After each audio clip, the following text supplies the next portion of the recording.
একদম তেতো লাগবে না। এইভাবে মেথির শাক একবার বাড়িতে বানিয়ে খেয়ে দেখুন।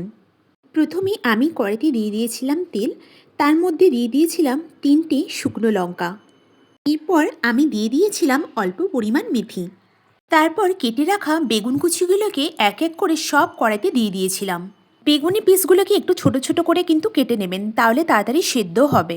সব বেগুন কুচিগুলো দেওয়ার পর ভালো মতোভাবে কিন্তু নাড়াচাড়া করে নিতে হবে। আমার ভিডিও যদি আপনাদের ভালো লাগে লাইক কমেন্ট শেয়ার করে পাশে থাকবেন। পর বেগুনগুলো হালকা ভেজে নেওয়ার পর দিয়ে দিয়েছিলাম পরিমাণ মতো হলুদ। তারপর সব মেথির শাকগুলো দিয়ে দিয়েছিলাম। আপনারা চাইলে রসুন কুচি অল্প দিতেই পারেন, কিন্তু আমি এখানে কোনো রকম রসুন কুচি কিন্তু দিইনি। তারপর ভালো মতোভাবে নাড়াচাড়া করে নিয়েছিলাম, আর তারপর দিয়ে দিয়েছিলাম পরিমাণ মতো লবণ আর অল্প মতো চিনি। এরপর কিছুক্ষণ রেখে দিয়ে ভালো মতোভাবে নাড়াচাড়া করে নিলেই তৈরি হয়ে যাবে মেথির শাক।